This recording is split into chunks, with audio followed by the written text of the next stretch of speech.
I'm just The magical raccoon dog. with a rocket launcher.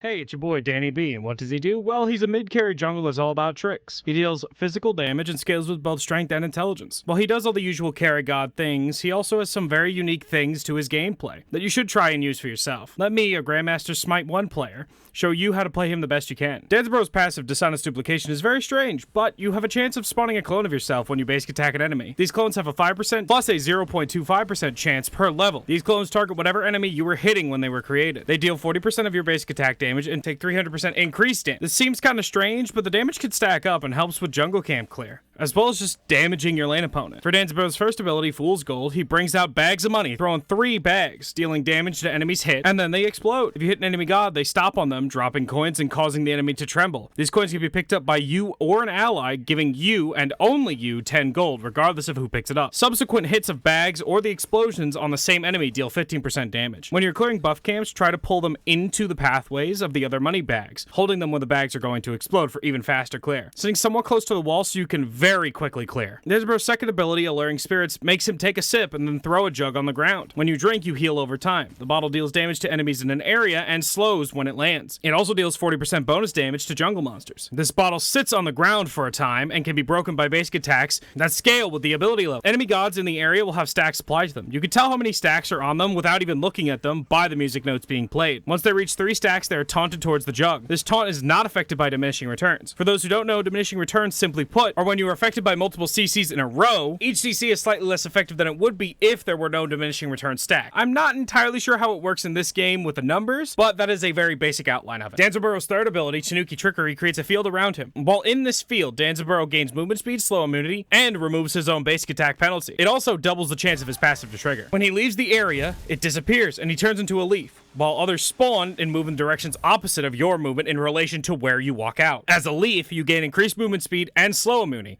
and your next basic attack will deal extra physical damage.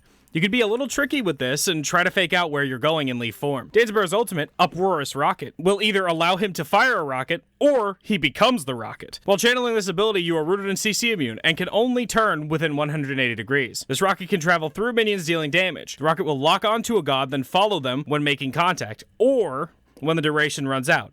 But if you hop into the rocket, you are in control and are immune to damage. You can hop out of the rocket at any point, and it will continue traveling in a straight line until it hits a god or a wall, or the timer runs out. Upon making contact with the god, the rocket will explode, dealing damage and stunning the player hit. For Danzaborou, you have a unique playstyle regardless of the role you play him in. You should use his abilities in unique ways to find the best way to use him. He is certainly a very unique character, and he is a lot of fun, and honestly pretty goofy at times. I'll link a website below so you can see what the best are building on him. I do this because it's easier than recommending a build that they could possibly nerf, or they could make a better build for him and making the build no longer viable. It'll let the guide be more relevant for longer, and I'm trying to help you without trying to shoehorn you into specific ways of playing the game. So, regardless, I hope this helped. And if it did, I'd appreciate a like and a sub. It's free and you can always unsubscribe later. Other than that, though, peace.